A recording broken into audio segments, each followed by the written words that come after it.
I haven't seen any defense that's figured out this offense yet.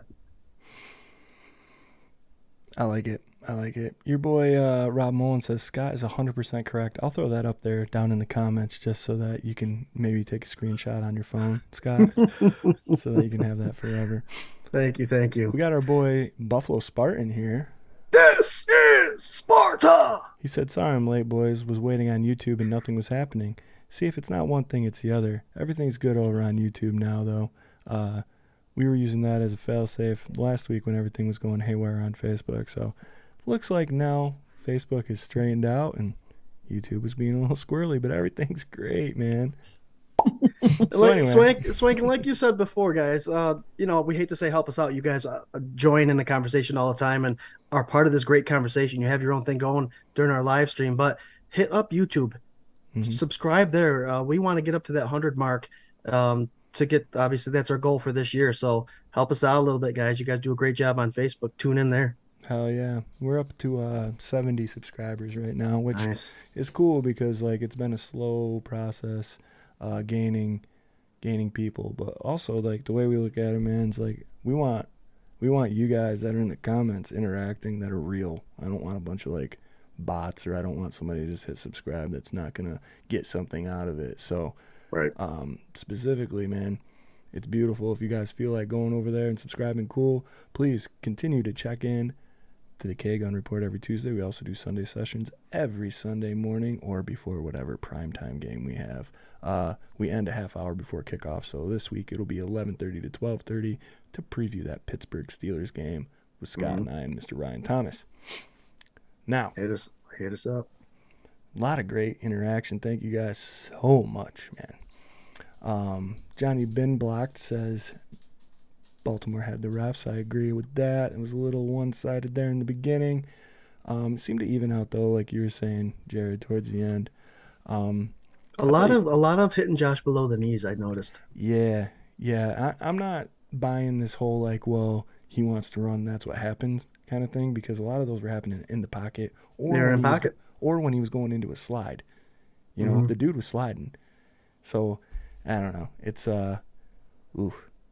It's a You got oof. need in the head twice on slides. Mm-hmm. Yeah, Yep. I know people are complaining about that roughing the passer, but it seemed like it was a makeup call to me. So I'll take it. Yep. Whatever. You know Mm-hmm. how many years did we go where we wouldn't have got that call or it would have got called against us? You know, like for nothing. So Right. or maybe it's making up for that Milano roughing the passer against Tua like a couple weeks ago. You know. Mm-hmm. Anyway, They keep receipts, I bet, for sure. oh, I'm sure. Yeah, yeah. So for me, man, yeah, that first half was hard to watch. It just seems like this offense needs like at least a quarter to start get clicking. I know Gabe's banged up. We've been talking about that. Now with Isaiah being out, I'm sure we'll get into some of these injuries and stuff like that going into this week's matchup. For me, I just want to see a little more continuity. I want to see him coming out firing right out of the tunnel, man. And, squandering an opportunity like that when you get the first possession, you chose to get the first possession. McDermott talked about the weather being better in the beginning of the game, and they wanted an opportunity to score while it was nicer out. And to throw a pick like that, it sucks. I think part of the reason why that was happening in the beginning was because Josh said he really liked how the ball felt when it was a little wet. It felt really good for him. He grips it really well. And you could tell, man, he was putting some mustard on that. Mm-hmm. Like, you're throwing speed missiles at these guys, and it's wet. And they're talking gloves, no gloves. They're talking, all these conditions. And it was too hot for him to handle, I think, all these drops. I mean, half of it's weather, half of it's receiver. And I think a little bit of it has to be Josh was just whizzing it right in there, man. He was. That may be something to do with it for sure. Yeah. Yeah. So obviously they made the adjustments. That end of the half, that drive for that touchdown, that was just an example. As far as I'm concerned, of Josh Allen taking over the game. What do you think, Scott? Yep. Yep. It was it almost looked like it was Josh get us that 7 points. We need it before the half because the Baltimore Ravens are getting the ball after the half. So we need something. Be creative, my friend. Do what you do and get us 7 points. That I felt the same way, Swank. Hell yeah. This defense, man. This defense banged up, missing starters on the line, missing starters all over the secondary. Mr. Jordan Poyer, pay that man. I saw somebody wrote it. It had to be Maverick, I think. Pay Poe, man. I think Josh Cook said it too. Yeah, absolutely. I mean, if you're not saying it in the comments, say it, man. Say it. Because Speaking of PayPo, did you guys see Pat McAfee interviewing Jordan Poyer? yeah, what's it? A cool mill to a charity of his choice. Yeah. So Pat said if you get 13 interceptions this season, he'll donate. Him and his group guys will donate $1 million to his charity or a charity. So Poyer goes, "Don't take me up on challenges. I take those serious, so it's gonna be interesting." Pat McAfee will drop a cool mill for Jordan Poyer. Are you kidding Hell me? yeah, man. Hell yeah. Only 13 but though. pay the man. I agree. You pay him. It wasn't too long ago where they did reconstruct this year's contract for incentives and all that stuff. And with him making that fourth interception, he actually earned himself a $250,000 bonus in incentive. So they found a way to pay him this year. I've said it before. They're not going to pay him $19-20 million like they are Derwin or anybody like that. He's on the other side of 30. I'm thinking 13, 12 may be a stretch.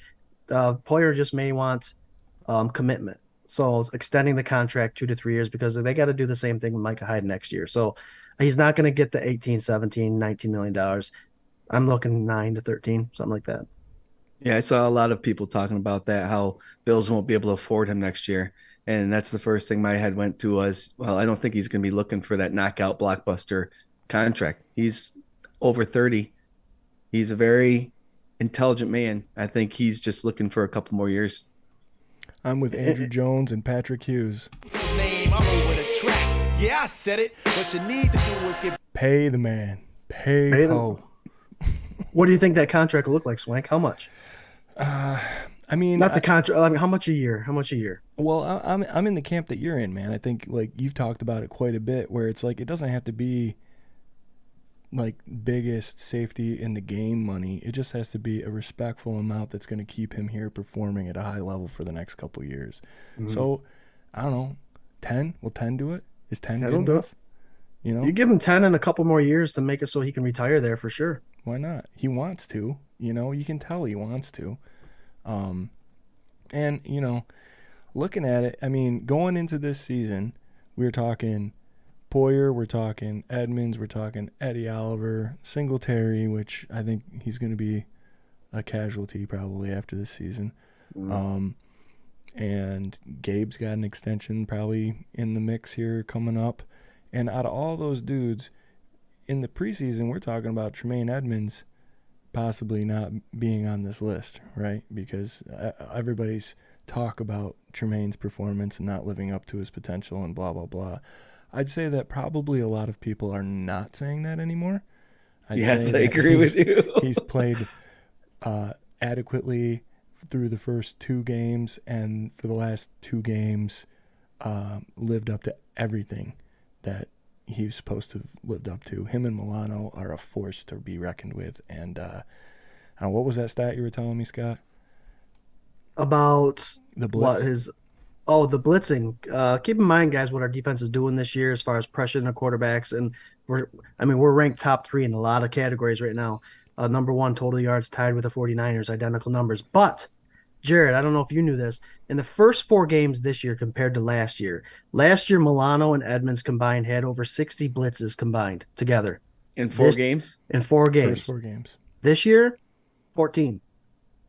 How many times did they hit home or make a play in the backfield? Milano's got a lot of tackles in the backfield, and Edmonds has has a sack, but they're bringing the pressure, and that defense is still ranked the way it is. And I think this is the Leslie Frazier defense he's been wanting for a very long time, to where we are only seeing them pressure 4 people. We don't have to bring the blitz, and right now we're averaging 3.3 sacks. We're on pace to 51 in a season. So, I mean, I think, guys, and I'm glad you brought up the Tremaine Edmonds thing, Swank. They re-signed, extended Milano, and in my heart of hearts, I think they're going to sign Tremaine Edmonds before the end of the year. Those guys pair up, and they are such a dual threat at the linebacker position. They've been with each other for so many years now that they feed off one another. You watch them drop back in coverage, they pass off wide receivers and tight ends without even it looking like it had to be a verbal exchange. They just know that they're going to be there. Tremaine Edmonds, like Jarrod, you said in the past, doesn't necessarily make the splash plays, but he makes it so everybody else can make a splash play. The tipped interception to Poyer in week 1, all that stuff counts. Tremaine Edmonds takes away the middle of the field. Him and Milano combined take away wide receivers, running backs, and tight ends crossing the middle. Just seeing those two almost makes me feel like they signed Milano. They figured that out. They got to bring this guy back because this is a Leslie Frazier defense that's going to be here a while. And I don't think anybody can mesh with Milano the way Edmonds does. And you need to sign Edmonds. Did you guys remember that third down play third down play where the Baltimore Ravens ran the ball and Milano stuffed them in the backfield? Mm-hmm. Do you know why that happened? Because Tremaine Edmonds filled the gap on the back cut. Mm-hmm. He was forced to go outside. Tremaine Edmonds isn't playing me ball. He's playing team ball. And that's why Milano's doing what he's doing. Because Milano everyone's did the same thing on that goal line stand. Yep. Right? Yeah. He filled his gap. He did his due diligence. That was a huge series for me. And Harbaugh is getting a lot of crap about going for it and going for the touchdown. I mean, that's what you got to do. You have Josh Allen on the other side of that ball. They're getting going. They're starting to hit their rhythm. And you think a field goal is going to stop you? They were this close from getting that. Yeah. If Poyer didn't hustle his ass over and get that ball, they were close to getting it. Can we talk about how huge it is that he intercepted that ball and didn't just swat it away? And you started them out on the 20 as opposed to 2. Yep. I mean, just amazing all-around football. We don't win these games. A couple years ago, the Bills do not win these kind of games. For a long span of time, they don't win these kind of games. And 7 in a row. Yeah. You have a team that went into the locker room 10 down and didn't care about it. Like, didn't care that they were down that much, knew with confidence that they were going to come out and be able to make a run for it and make it a game. 7 total points in the second half of all 4 games this defense has let. It's insane. If that's crazy halftime adjustments. That's something we didn't see last year or the year before. No, absolutely. Anybody giving Jim Harbaugh a hard time, just look at the Buffalo Bills' last drive. He knew that Allen was probably going to drive down there. The Bills had to down the ball 3 times pretty much. Singletary would have scored if he didn't down the ball. Did you see how pissed that's the answer? Some of those Ravens players were when that one guy just tackled? Yeah, because everyone else gave up. I don't think he would have went in the end zone anyway. He looked like he was on his way down. He was on his way down, yeah. No, I mean, it's a beautiful thing. Kendall Daniel saying, why is Singletary gone? Who's going to pay him big money when he fumbles at a high rate? Yeah, Ken, I'm not saying that he's going to be gone as far as like somebody's going to steal him away. I just think we're not going to pay him. If you're looking at the running back position, I mean, the premium on it is so low. You only get a couple years of really high production. And I heard an interesting stat about Singletary. Do you know that he is the third highest he has the third highest rate of fumbles in the entire NFL? And the 2 guys that are above him are Derrick Henry and Dalvin Cook.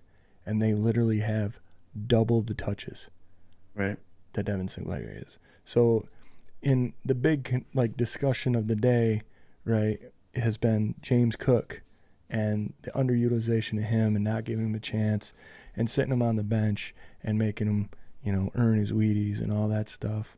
And that's like kind of a hot topic where like there's this whole camp that thinks coach is doing it right. He's a young buck. He needs to put his, cut his teeth and put his time in. And then there's this other camp that's like, how is he going to get experience if every time he does something wrong, you put him on the bench? For me, for this last game, and we can weigh in on this really quick if you guys are into it. For this last game, it seems like he got his opportunity. He dropped that wide open pass that probably would have been a huge gain and a confidence builder for James Cook. And I really wanted that for him. And they benched him after it and whatever. I think in that specific game, like this isn't JV ball. This isn't Pop Warner. This was a game that you won by 3 points against a really tough team. The time to sort this all out and give that guy confidence was like a couple months ago, and in the preseason and even in the first couple games. And you know what? This week is the time to do that. I don't think put him in the doghouse and never let him touch the ball again. But I think realizing how serious it is at this level, and a lot of people talk about how running back is like the most player-ready position when you come into the NFL. You can literally just hit the field, and most of them do well. A lot of them have their greatest seasons their rookie year, especially as of late. But to my thinking, the game's still faster. Like, it's still faster than it is in college. It's still an adjustment. There's still a lot that you have to, like, adapt to. Maybe not quite as much as other positions, but my feeling is, like, there's still a transition period that needs to happen where you feel comfortable hitting the gaps, knowing where to excel, knowing which foot to go off of, when to cut, when not to cut, not worrying about looking upfield, like just making your play and playing your game. There's definitely an adjustment there. So for me, and you guys weigh in after this, man, I want to see James Cook get more touches, but I don't want to lose the game because we're trying to feel out James Cook. Right. Word? Right. Word. I mean, 100%. right now he has 13 rushing attempts. Zach Moss has 16. So it's almost like, yeah, they're faulting him for some of the rookie mistakes he's making. I think he would easily have 20 right now if he hadn't got benched for that fumble and didn't get benched for that pass dropped. But yeah, you got to get him in the game, get him confidence in big time game experience like situations without putting the cost of a drive at risk, without putting anything else at risk as far as leaving points out on the field. So it's a delicate spot to be in as far as an offensive coordinator is. But maybe you just have to get him out there early, so it's not such a big moment, just like the first drive. In the first drive, you have your first 15 plays set. Yeah. You have those set. You don't have to think about what play you're going to call. You have a pretty good idea of what's going to happen. Get James Cook in there. Get him in there. And, surprise some of these defenses a little bit, Ken Dorsey, and run on first down maybe every once in a while. Sure. But, yeah, it's one of those things. Get your feet wet. You've got the speed. You've got the vision. Just be confident in it. And you're right. I mean, he was looking upfield on that drop. The guy made a living, catches balls out of the backfield, and as a slot receiver in Georgia, he has the hands. I don't question his ability to catch the ball at all up in the air. He just needs to focus, be confident, don't look ahead, catch the ball, make sure you have it, and then do what you know what to do. Absolutely. Well said. What do you got, Jerry? Yeah, I mean, you got to do what you got to do to get this guy ready for the game. Play more, yeah, but if he's making mistakes, keep him out. You don't want to lose the game, but what games do you put him in? You don't put him in those crisis situations where you need to drive and you have him drop one. I'm going to go back and disagree with you guys. I think the Bills will be keeping Devin Singletary this coming up year. They're going to sign him again. The big factor, I don't know if you saw Josh Allen giving him props and celebrating Devin Singletary. He doesn't get 20 runs a game. I think he's got 20 carries for 138 yards now. He's caught 17 of 21 passes out of the backfield. And what a lot of people are missing is his blocking ability. He's one of the best blocking backs in the league. I think he fits perfect with Allen, and I think he fits perfect reading the line and where the blitzes are coming from. And he's more than just he's got a good average over his career. We've talked about that, but he just doesn't get the touches. And Josh Allen, one of the big things he says is he's always hustling to the ball. He's always blocking for downfield. He's never stopped. That's why they call him Motor. And I don't feel like you can let that go. So, Jared, just like the Poyer question I had to Swank, right now he makes $950,000 a year on his rookie contract. You got someone like Saquon Barkley that makes $7 million. Obviously, you have McCaffrey making that $14 million a year that I think no running back will ever be paid that ever again. What price tag do you put on him? You put like I said, almost $1 million now.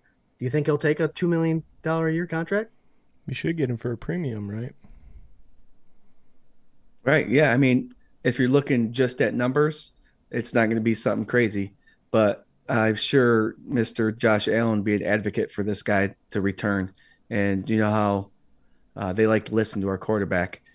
Like I said, you pay Deion Dawkins to protect your backside, your blind side. You pay Devin Singletary to block the blitzing people. And he's one of those essential guys that take the run game away. He is there to protect Allen, and Allen trusts him. So we'll see. It's going to be interesting to see how far that goes. So Zach Moss will be on his last year of his contract next year, and obviously we have Cook for another 4 years. So we'll see what happens. Yeah. I think Go Moss Bills. is a subject for another show, personally. I mean, I think if we're talking about running backs that have disappointed, that's the guy that I'm going for. He's had like one big splash play, and the rest of the time, just I don't know if it's play calling. I don't know if it's lack of production from him. I don't know if it's the line. But I'm not on the Zach Moss train right now. There's a lot of Guys, people where are those big runs going? to Allen. I mean, Dorsey went back to one or two of them this past week. Those pitch outs, the quick Yeah. outside and let the running backs decide. That's where the big runs are going. And when the Bills did it earlier during the Ravens game, I'm like, okay, here we go. Singletary got a nice gain, right? I'm like, okay, he's going to start playing those again. And then he didn't do it again. It's like those plays are working. Yeah. I don't know, man. It's got to be hard. It's got to be hard, to deal out what play with what. I don't know. I couldn't do it. But I wanted to briefly touch on before we move on here. Shakir. Yeah. Let's talk about him a little bit, huh? I think he came out and he had what, two catches. He big first down, another like good game, kept that drive going. I know that there's a lot of talk about this wide receiving core going into this week and seeing what's up, and should we rest Gabe because it's just the Steelers. These are the kind of games that like you can get sucked into a false level of confidence. You got a rookie quarterback coming in with nothing to lose, a seasoned veteran coach that's a Hall of Famer. I don't think I would sleep on it, but I like Shakir coming in and getting a little bit more of a prominent role in this offense, especially with the injuries. What do you think, Scott? I think he fit. He fit. I mean, he provided us with that yak. We saw that catch. We've already talked about how smart he is and how he uses his body amazingly when it comes to fitting through gaps and getting by defenders. That catch for the first down, he knew to dip right away after catching that ball, and he got the yak yards, which is something we've been missing. But the two catches, I think, aren't the biggest thing. I think it was his blocking in the run game that I thought was pretty significant. Not a huge guy. Same size as I believe Diggs is, 6'1", 195. I can't remember the weight, but they're pretty comparable. He's not afraid to put his helmet on someone and block for the running back. So I thought all around his game was good. You spent a high draft pick on him. I think it's time to start keeping him on your part of your 5 or 6 wide receivers you bring every Sunday. I like it. Yeah, what I noticed when he caught the ball, he would catch it. He made sure he was a possession catcher this past week because of the weather. So he made sure he caught the ball and then he turned upfield quick. So I think his awareness is very high, and getting those live reps in a game that was tight is fantastic. That's something they got credit for when they drafted him. Is his awareness, his football awareness and IQ. We got a question from Mr. Paul Rossi. What's up, Paul? Does Josh give back some of his contract money to get some pieces paid, a la Brady in New England? We've talked about this before. I 100% think that that's a possibility. I think that Josh understands that he's here for the long haul and he can't do it all himself, and he needs pieces around him. You guys got anything else on that? I think Trey White's in the same conversation. I think he's aware of all that. Definitely that huge $160 million a year, not a year, $160 million 6-year contract that Von Miller signed is definitely part of that conversation. The beautiful thing about having these long contracts with a lot of money and a whole bunch of guaranteed somewhere is that you can move it. You can move it very easily. So, yeah, I think so. I think Josh knows the business part of it, and I think the other guys we just previously mentioned do too. Hell yeah. I think some of them already have, right? Yep. Yep. So, all right, kiddos, if you're new to the show, and thanks again for keeping up all these viewers and watches and all these cool stats. Oh my God. If you're new to the show, we do something called not Stump the Reeds, Rattle the Reeds. Rattle the Reeds. We rattle them. Where I give these two boys a couple of quizzy questions and see if they can guess it. So, I don't know if you guys are aware or not, but since Jim Kelly, we have had 18 different starters at quarterback. And I thought that this would be a fun little travel because no matter what happens, if we lose to Miami by a score or if we beat the Ravens by a score, no matter how frustrated you get at the team, no matter how down or happy you feel, never forget there was 18 people from Jim Kelly to right now, our Lord and Savior, Mr. Josh Allen. So I think it's important to remember these things. And boys, you are tasked with coming up with, 18 names. How many of those 17 18? names, really. All of them. Alex Van Pelt. Alex Van Pelt, number 2 on this list. Nicely done. I'm going to stay with the Kelly theme. Is Kelly Holcomb one of those guys? Kelly Holcomb is number 7 on this list. Okay. Obviously. Doug Flutie. Doug Flutie, number 3 on Rob this Johnson. list. Rob Johnson's number 4 on this list. You guys are missing Todd Collins. Todd Collins. There we go. Now I can start moving some stuff around here. Fitzpatrick. Fitzpatrick is on this list. Good old Tyrod Taylor. Tyrod Taylor's on this list, number 16. Drew Bledsoe. Drew Bledsoe, number 5 on this list. Lossman and Trent Edwards. Did we Yeah, I already was name going to put those two guys together. Number 6 is J.P. Lossman. Edwards is number 9. E.J. Manuel. Manuel would EJ have been is the number next one. 11. Thad Lewis and Jeff Toole were all in the same year as him. E.J. Manuel, 11. Thad Lewis, 12. Jeff Toole, 13. You guys skipped Toole. one, though. You skipped number 10, who is a dark horse. It's going to be impossible, I think. No, I think you'll get it. Let me guess, he started 1. Probably. Nathan Peterman. Nathan Peterman, number Oh, 17. yeah. So right Who's now, a Who's a Sorry. quarterback that came from the Panthers? Yep. Hold on. Derek Anderson. Anderson. Got it. Did he start, though? Nope, he did not start. He's just preseason guy. Oh. Okay. Are we hold missing on. how many more? Hold on a second now, boys. Patrick Howell knows. Go. Patrick Howell knows. Billy He Joe knows. Hobart. Oh, That's a okay. long time ago. You guys, Josh is a gimme, okay? Okay. Matt You got Barkley. Nate, okay.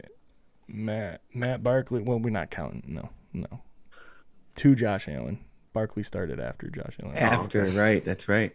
So you are missing Who was that guy, number 4? 1. You're missing number 10. You're missing number 14, number 15. And that's it. You're only missing 3 out of 18. Oh, Chicago Bears guy. Yeah. There you go. Denver Broncos. Yeah, there you go. Oh, I can't remember his Cigar name. and a whiskey, baby. Jared, he's the guy. Yes. Orton. Kyle Yes. Orton. Yes, that's 14. Look, at Jared he's the guy that took a dive before crossing the goal line. It always pissed us off. Kyle Orton. Cardell I don't know. Jones. Cardell Jones did not start, but good guess, Rob Mullen. It was a good guess, yeah. According to this list anyway, which I believe is pretty accurate. Oh, I see the list up here. Okay. Yeah. So let's I see don't know. here. We're missing 1. You are missing number 10 and number 15. 15. Number 15 4. is a hard What'd you one. say? Brian. Do it. If you Number come 4. up with this, that's number 10 you're talking. His name is Brian. Was he number 4? Yeah, Brian Brome. Brom, yes, sir. Brom. That was number 4. Wasn't Wow, that the number what 4 a- you were talking what about? a reach, bro. Uh, Nice That get. was what, number 10? That was number 10, yeah. So number 14 has to be before that, right? no, 14's No, after. after. Okay. You already got 14. That's Orton. 15 is who you're looking for, and it is a Ex-Kansas City guy. yeah. Castle. Yeah, Matt Rob Castle. Mullen helped you out. Oh, did he? Yeah, he Was did. There you credited as go. starting QB in the 2015 season opener. Remember this? When he lined up Yeah. behind center and Tyrod was shifted wide and the Wildcat freaking So Rex Ryan, bro. That was frustrating. Brian Brome. Yeah.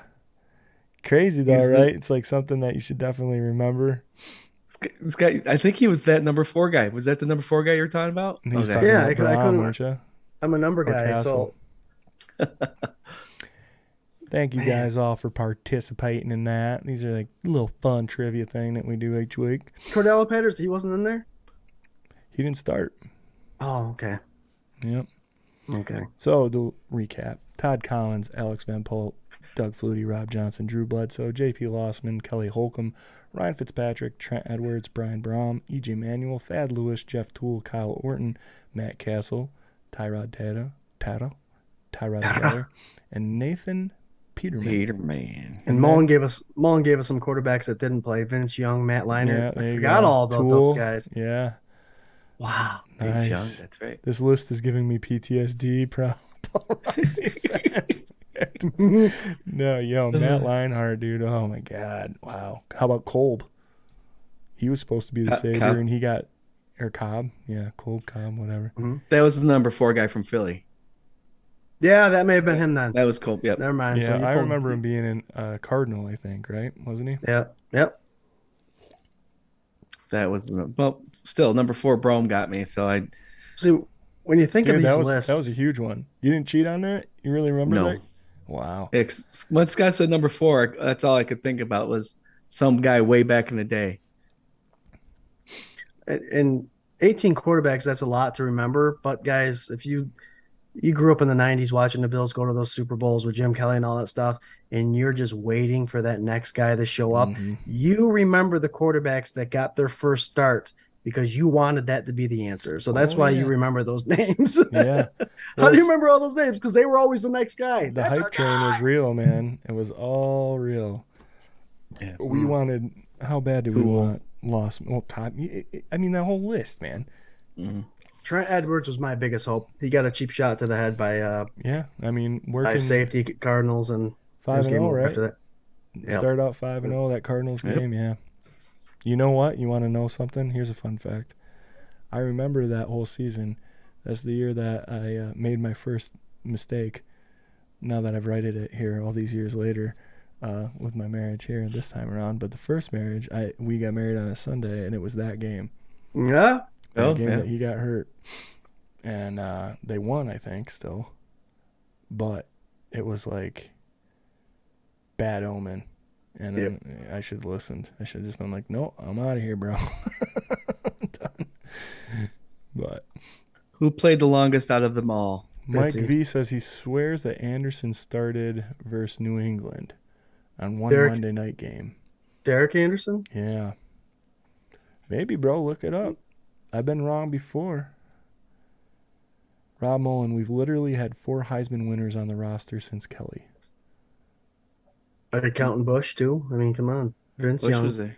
Paul Rossi, dude, I love this. Admission Tuesday, ... I bought my youngest son a Lossman jersey. Dude, I like Admission Tuesday. That's a new segment. Yeah, what do we admit as Bills fans that we wouldn't normally? That'd be awesome. Josh Cook says he still has an Edwards jersey. Oh, God. Who was the longest out of all of them? Kyle Roberts wants to know. I imagine it was Fitzpatrick. Yeah. That's a good guess. Yeah, definitely. Yeah. Maybe Nate Peterman. You crazy. I can look that up real quick for you, okay? Drew Bledsoe had a couple years there. Yeah. Yeah, he did. Mm-hmm. Right. Let's see here. After Kelly. Oh, wait. Bills Maverick said he was at the game Anderson started. Well, there you go. It could be. Flutie played 25 games from the look of it. Rob Johnson, 7, 18. Van Pelt. Bledsoe played all 2002 to 2004. He played all 16 games. So that would have put him at 48 games. Okay. And then Fitzy has an 8, a 13. That's 21. Another 16, which is a 37. So Fitzy's got him. Fitzy's got him by 5 games. Makes sense. But that's him. Tyrod Taylor had a bunch too, but not that much. Oh, yeah, Tyrod would have been up there. Yeah. Yep. Tyrod Taylor had 29 and 13 is 41. All right, kiddies, that was a nice 42. little distraction here. I'm having a lot of fun here. I think this is going to be an overtime night, probably. It might be. We're done. For those of you watching, leave a comment. You will enter yourself for a chance to win this Tremaine Edmonds helmet. If you were just tuning in, you were part of it last week. We didn't give it away this week because we felt it unfair to go ahead and pick names that people left comments, but Facebook kind of did a thing and we lost those comments. So leave a comment. We spin the Fandemonium Wheel Destiny next week to see who wins that Tremaine Edmonds mini helmet.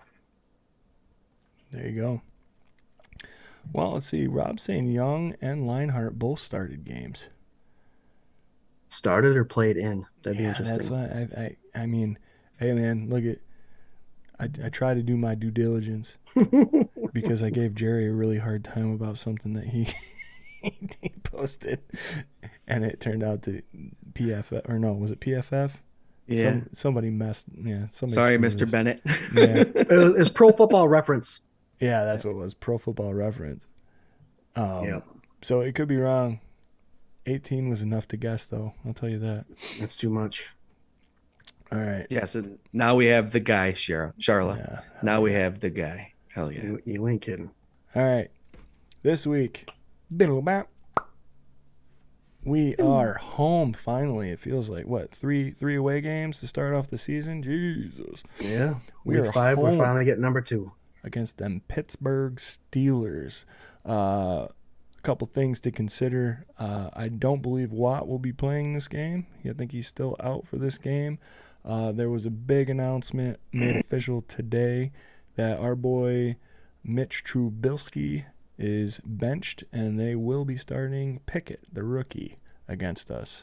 That will be one hell of a welcome to the NFL, I believe, for Mr. Pickett. Jarrod, let's start with you, buddy. What are your immediate feelings about this game?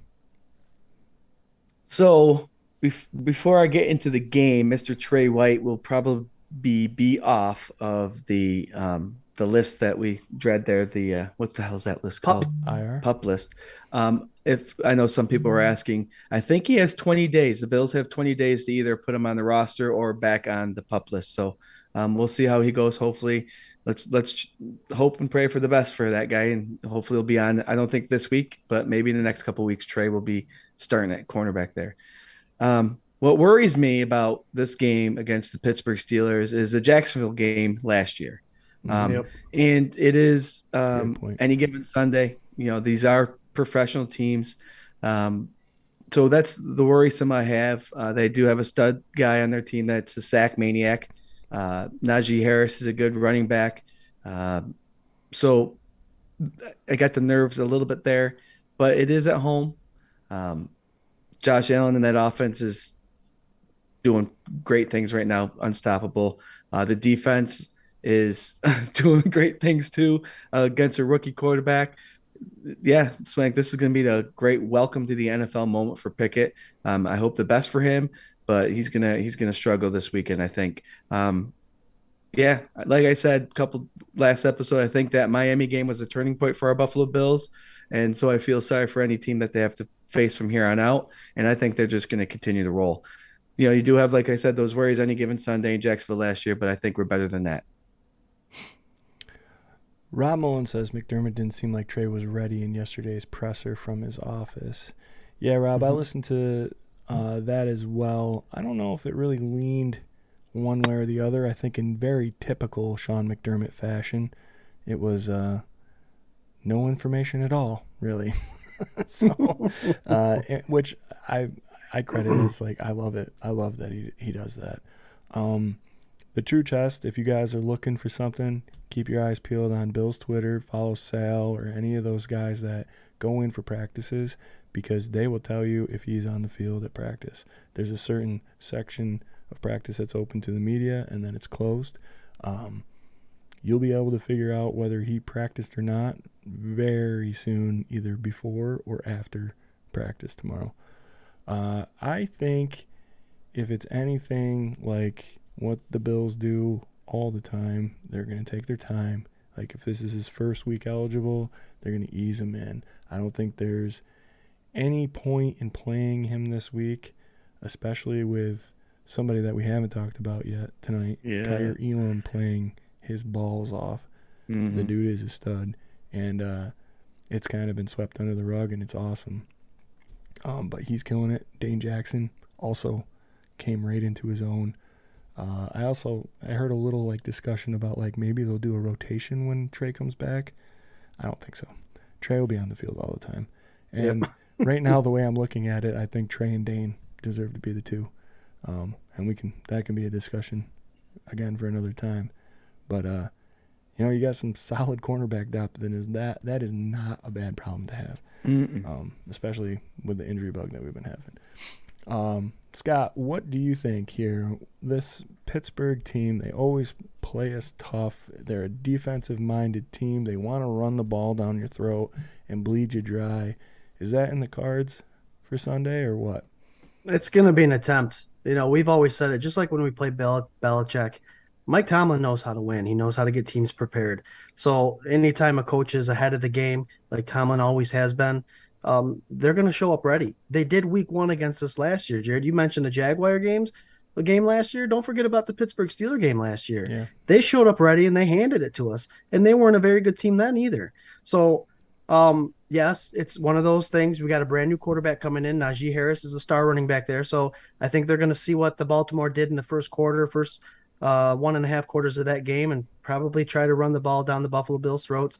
We still don't know who the defensive tackles are. If Eddie Oliver is going to come back, if Jordan Phillips is coming back. I do know that they put Zimmer on the practice squad this week, which all 3 of us are pretty excited about. So yeah, I don't see them going far off from their game, and I see them being a little more run heavy due to the fact that they got a rookie quarterback. Their defense is always tough, and I saw today that both Minkah Fitzpatrick and Cam Hayward, Jarrod, are injured and potentially might not even play in the game. So the thing that makes me nervous, again, Jarrod said it, Jaguars game. You got to go into these practices playing like you're playing for the AFC Championship or the Super Bowl. You can't let any of these teams get ahead of you or get any confidence undeserved that's going to put them over the edge and beat you. Prepare. If you want to, you practice, you play like you practice, you have to practice hard. But it'd be interesting to see what we have offensively as far as the wide receivers go. There's a lot that goes into it. We'll know more about it as the week goes on. That's why it's important, guys, to tune into Sunday sessions every Sunday, our pregame show. We add our little finishing touches there. But I'm excited for this game. I think this would be a good game. We said it earlier with James Cook getting his touches. This may be one of those games where you introduce the Shakir, a Cook, get those guys more touches than they normally would, part of that offense early in the game, get something established and build some confidence. But you'd hate to say that this is the kind of game to do it, but practice like you're playing for a championship and get these players some touches. Hell yeah.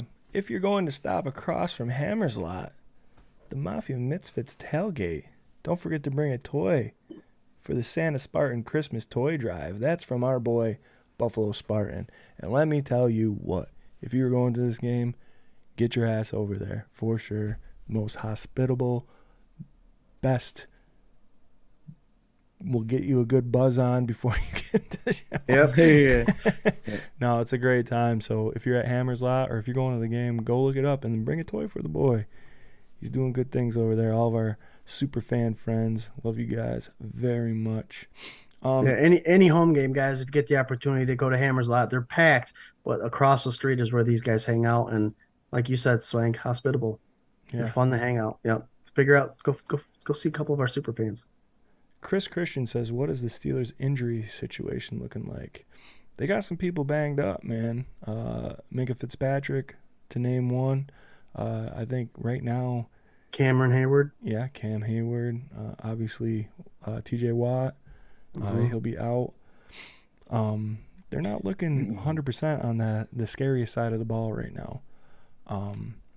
Also, I mean, on the flip side of that, for me, if we get Jordan or Ed back and maybe both, Najee Harris will not be a problem, I don't think. I really want to see them stopping this run the way they've been doing.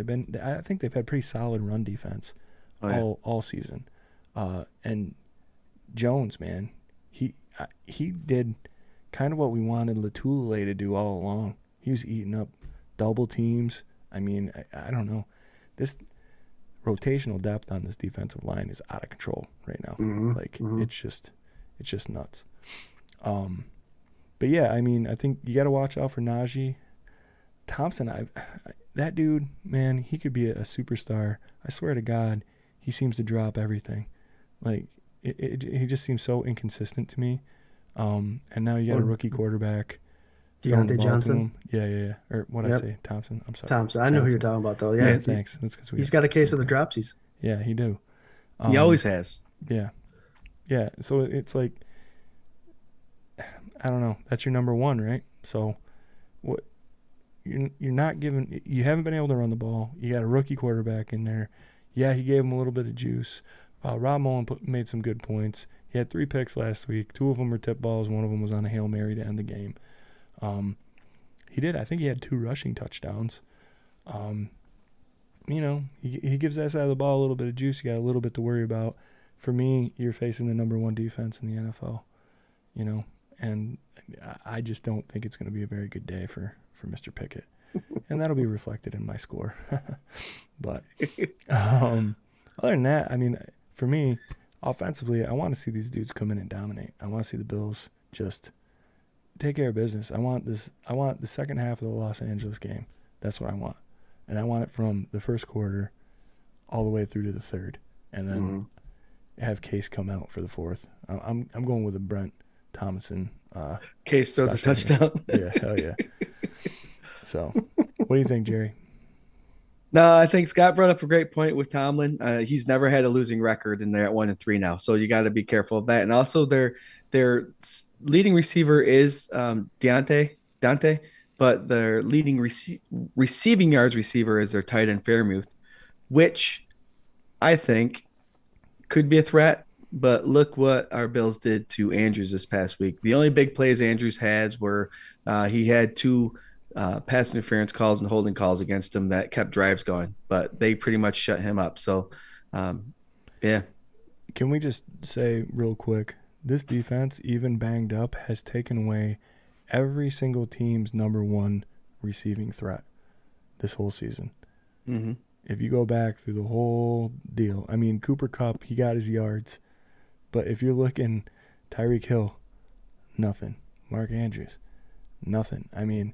It's fascinating to see this, especially in the shape they're in, and it makes me really bummed out for Micah Hyde. We really haven't even seen this, secondary full strength, full speed, and you won't this season. Luckily, DeMar Hamlin stepped up. He's getting the start over Johnson, the last 2 games. Well, this last game, the game before he had to come in. Both of them had to come in. Just super interesting. This depth and the amount of work that Brandon Beane puts into molding this roster is really apparent right now. Super apparent. So, big up to Big Baller Beane. Mm-hmm. And the acquisition of Trey White when he does come back, which I believe is going to be after the bye week for the Green Bay Packer game, it shifts that cornerback situation around to a point where we are going to be better tenfold. Big time. If Kyer or Dane Jackson are CB number 2, it doesn't matter. Trey White's on the other side. It's just going to make that defense so much better. And it's hard to imagine them getting better, actually. Scary. Mm-hmm. I love it. All right, boys. Want to go into a little bit of a score prediction, bold prediction here? Score Anything prediction, else? bold prediction, X Factor. Let's do it, guys. Aye. Don't be afraid to throw those out in the comments there. Jarrod. Mm-hmm. What are you smirking for? You're smirking down there. Let's go. Bold. The score prediction is going to be Buffalo Bills winning 45-7. 45-7. And the bold prediction to follow that is, like you said, like you mentioned earlier, majority of the starters won't play that fourth quarter. You always do these bold predictions, man. They're so vague. I've called you out on it 3 times. You're like, and my prediction is that they will finish the game at Highmark Stadium. They will finish. The clock will read 0-0-0 at some point, a couple times throughout the game. All right, so what was your score again? 45-7. Nice. Damn. There you go. What do you think, Scooter? Hey, 5 names. Dan Moore, Kevin Dotson, Mason Cole, James Daniels, and Chukwuma Okafor. And ring a bell? Those are the 5 guys that have to defend this defensive line. I'm going 42-10. And my bold prediction is going to be, I'm going with it again. It's one or the other. It's either Kyer Elam pick 6 or 4 sacks between our 2 defensive ends, Miller and Russo. Russo's on fire, guys. 4 sacks in 4 games. Von Miller ain't that far behind with 3 sacks in 4 games. It hasn't happened yet, but we're going to get to a point where those 2 are going to be one right after the other, trying to get this team to go for the sack record. Right now, again, currently at 51 pace, but this line's going to be in trouble. This line's going to be in trouble. I like it.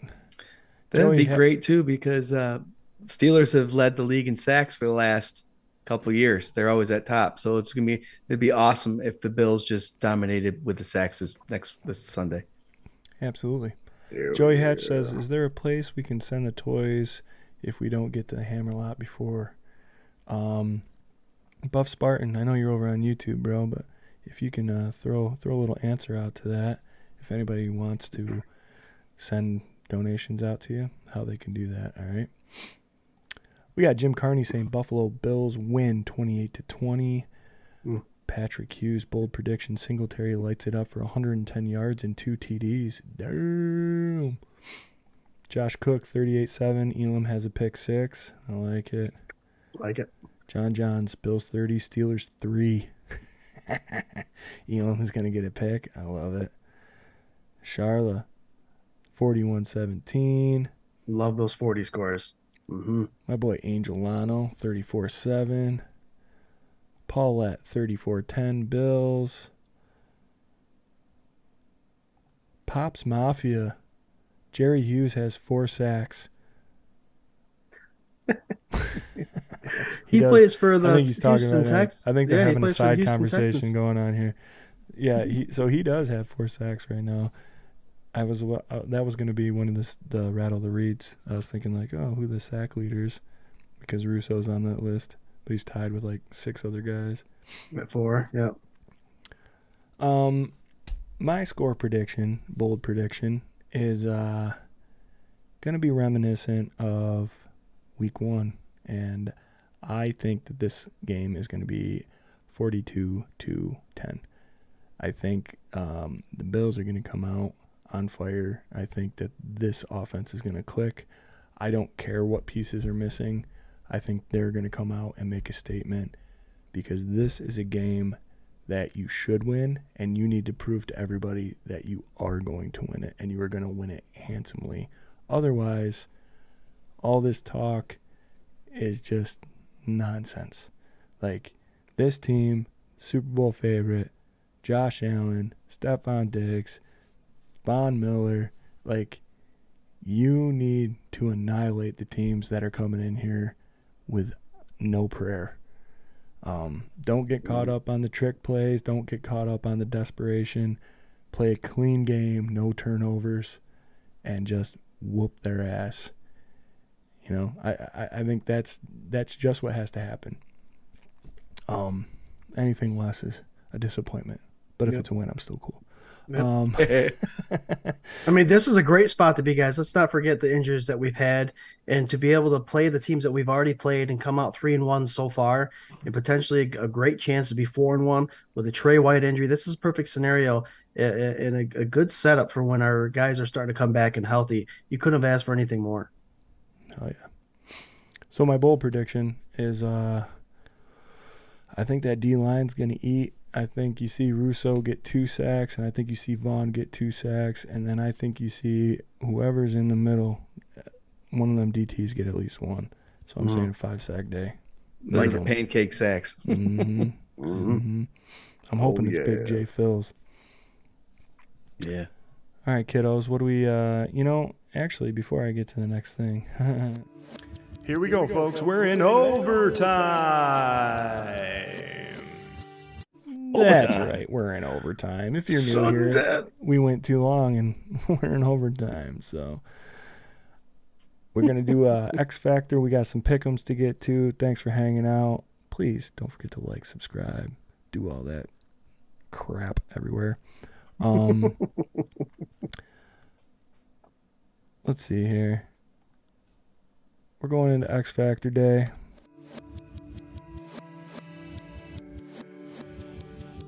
Who are we starting with? Starting with you, Scott. What's your X Factor for this week's matchup? We'll take a little twist. The X Factor is the first quarter and a half of last week's game. That's going to be the slow start. That's going to be the preparation. That's going to be something that McDermott's going to remind these guys of.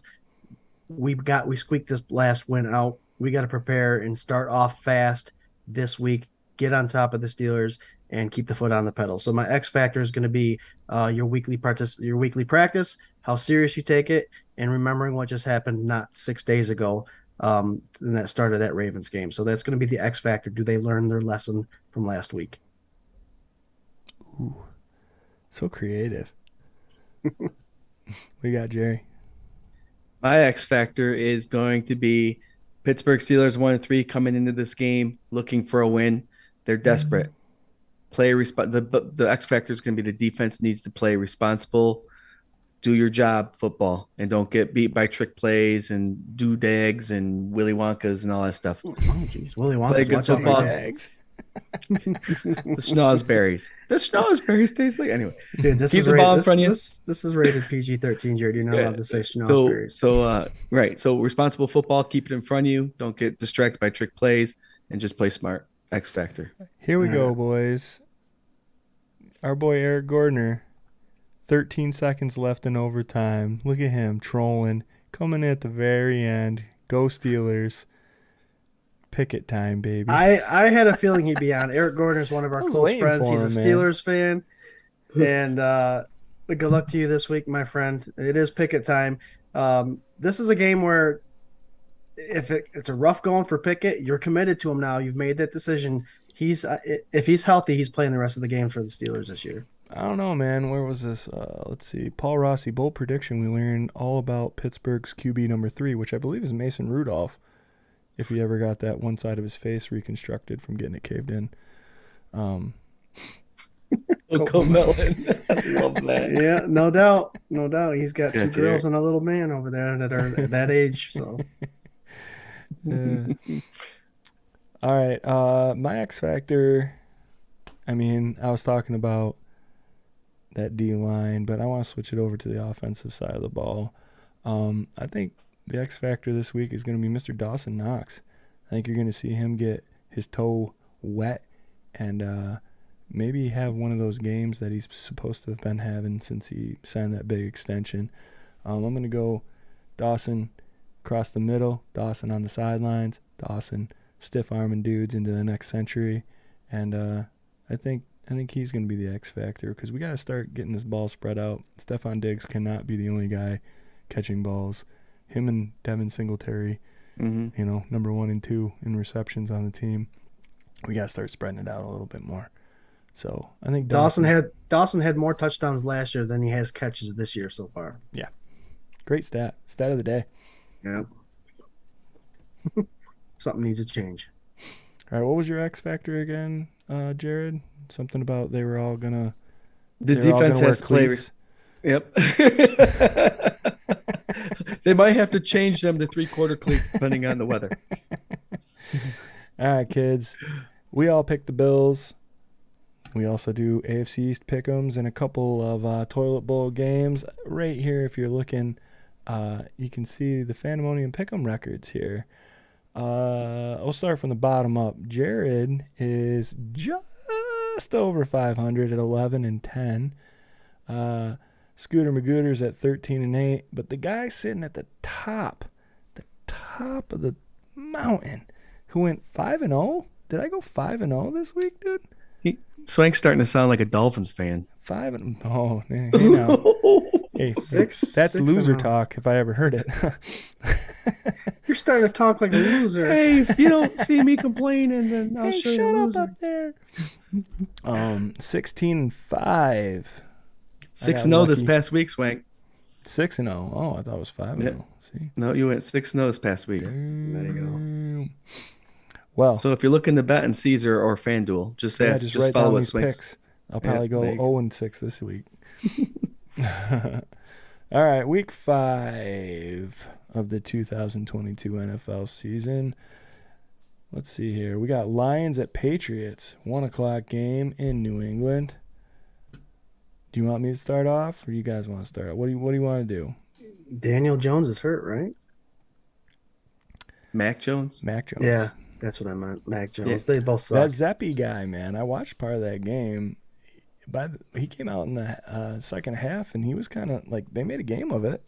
I was surprised. That old Belichick, even though looked like he was going to blow every blood vessel he had in his face a couple times during that game, he still knows how to pick some deep quarterbacks. If this was like a Tom Brady-led team and Tom Brady was hurt, people would be giving up 3 first-rounders for Zeppi next week. So Yep. I'll make it easy. I'm going Lions on this one. Lions. Make it easy too. I'm going Detroit as well. Hey, I'm going Lions as well. High-scoring offense in the league. Also, defense allows the most points in the league. So that's why they have such a shitty record. Yep. We got Casey saying Lions, Mike V, Lions, Christian, Lions take that game. John's, Lions. Halbert or Johnny, Lions. The Lions. Josh Cook, Lions. We're all going Lions. Yeah. We're not creating any separation with them picks. Yeah. Next, we got Dolphins at Jets. Another 1 o'clock game. That's a 2-bird, 1-stone kind of game. I'll go first here, man. You know what? Screw the Dolphins, dude. Jets are rolling in hot. I'm going Jets at home. 2-win streak coming right at you. I'm with you. I want to create some separation, but I can't deny. I haven't heard the injury report for Tua yet, so I'm not sure who will be playing game. He's out. But yeah. Oh, I know. Oh, okay. Jets are rolling high, and I can't remember the team they beat last week. What team was that they beat last week?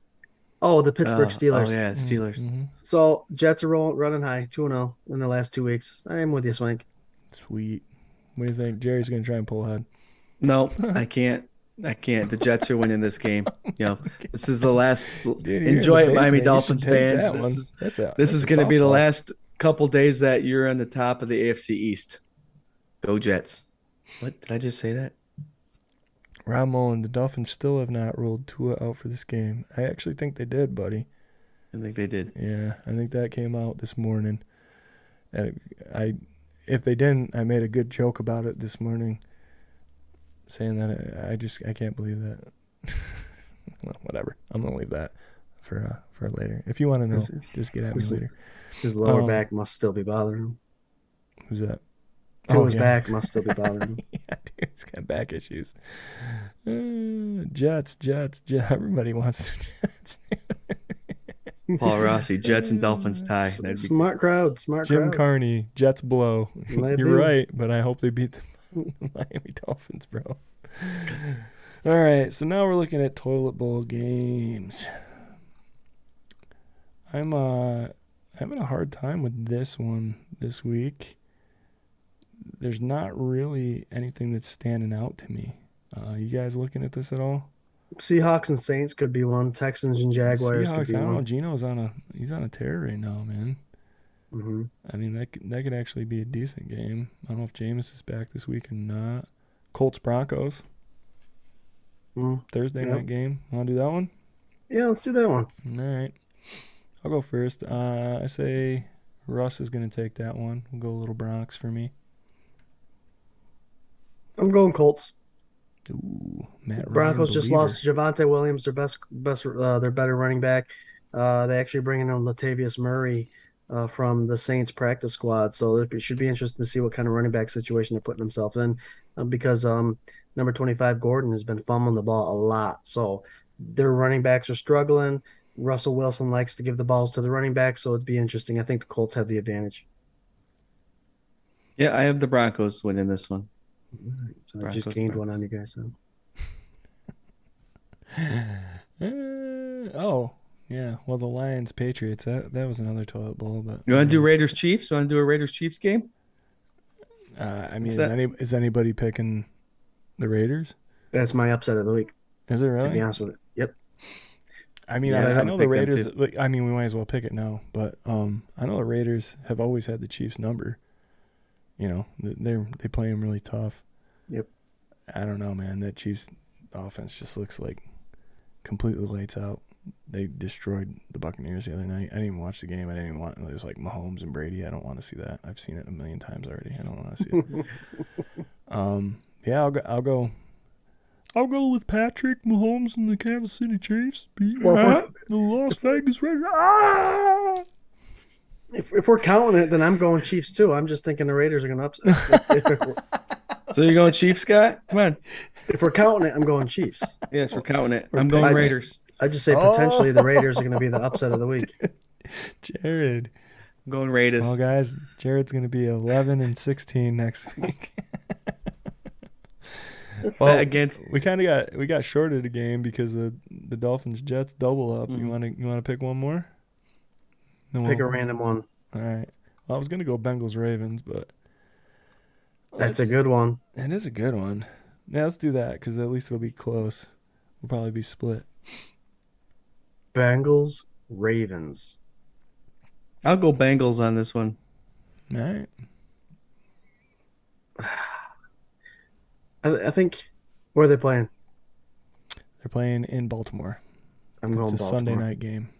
Yeah, I'm going Baltimore. I'm not going to give them 2 losses in a row. Yeah. J.K. Dobbins looked good.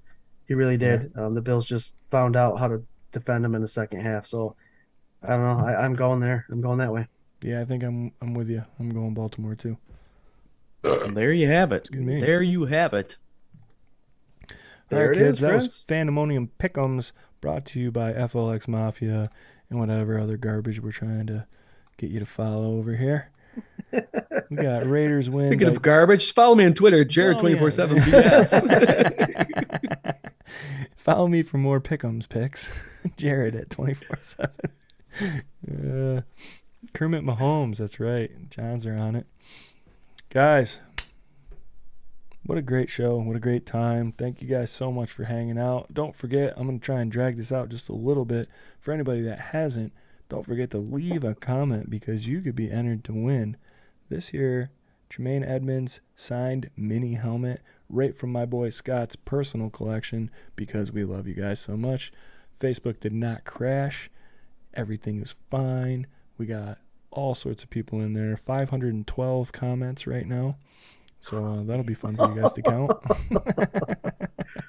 We love it. No, guys, as we always say, the K-Gun Report, this whole page is a fan first perspective kind of thing. We love your input. We love you guys talking to us, the banter back and forth. We thrive off of every time after the show. We always get on and talk to each other. You see how many comments were? You see the conversation was going on. You guys keep us going, and we absolutely love it. And we love giving stuff to you guys because you deserve it. You're spending a Tuesday night past 9:00 hanging out with us, and we love every second of it. Thank you. Yeah. Thank you.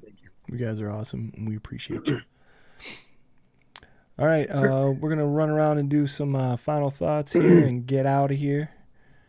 Jarrod, what do you got? What do you got for the Fandemonium tonight, buddy? The NFL Hall of Fame has gotten their names in as of the last couple of weeks here. Just a reminder, Buffalo Bills fans, go back and watch Cornelius Bennett's games. If you can watch video on his highlights, he's one of the guys in the running. He's a beast. He's a beast. They had a lot of beasts back in the 90s, and he was his own animal, man. Great guy, Cornelius Bennett. Go look at his videos. After this week, watching this game going down 20-3, you realize quick that the Buffalo Bills are never out of it. So when you're watching and things are getting a little hairy, just have confidence in these Bills. They got a great team. They won their first game in the last 8 with close games under one score. So give props to the Bills there. And they're coming together. They're learning, the coaches are learning, and they're going to be a fine-tuned machine pretty soon here. It's going to be fun to watch. Hope for our guys, McKenzie, and for his health, and all the injured guys, let's let them do what they need to do to get back on the field. And, just keep cheering them on, guys. Go Bills. Go Bills. Scooter? It's our second home game in 5 weeks. It seems like we've been on the road all month, which we probably have. Just enjoy the tailgating. I mean, that's one part that we love about the Buffalo Bills and their home games. We alluded to it earlier. Go take a walk, no matter where you're parking, and go visit the Hammers lot. Very friendly people, and don't be afraid to catch up with the super fans across the street. Lady Bills, Buffalo Spartan, Bills Jason, Bills Kid, Mandalorian, Wonder Woman, all of them are over there. Very friendly people. They may even give you a shot if you show up there. It's just take full advantage. A lot of people go to these games. They go to a lot of games a year, and they don't know about this little stuff. It's a wonderful part of this whole experience. Go meet up with the super fans. Buffalo Spartan is doing a kid toy drive thing. So bring a toy with you. Go enjoy a Bills game and help kids out for sure. That's win-win-win for everyone. Love it. Go Bills. Hell yeah. And that was great. Great first game for the three of us to go to. I mean, not our individual first games, but a great group first game for us to go to. Shutout, rainy day.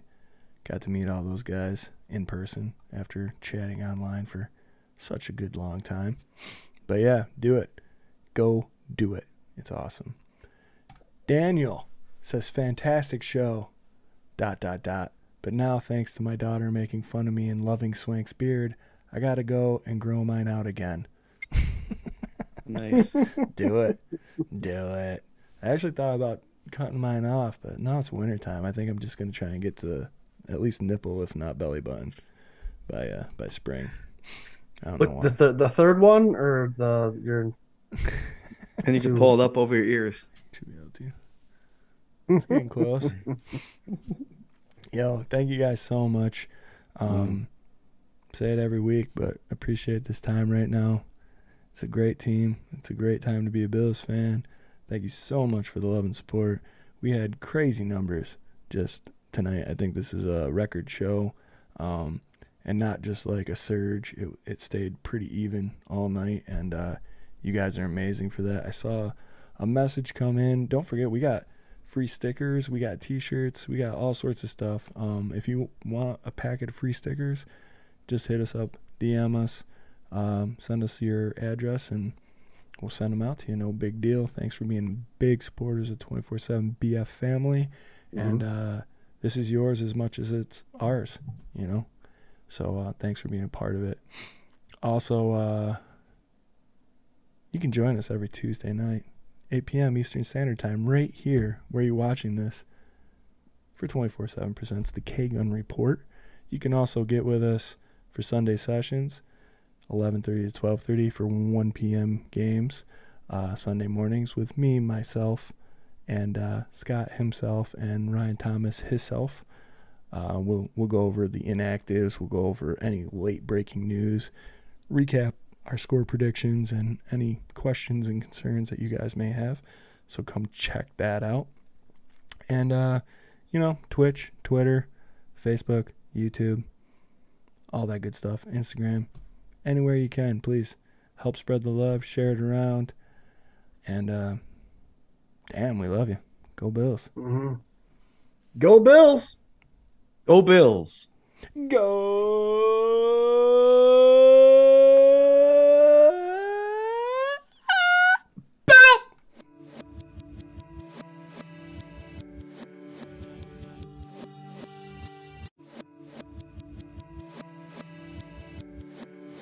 This is a dangerous group.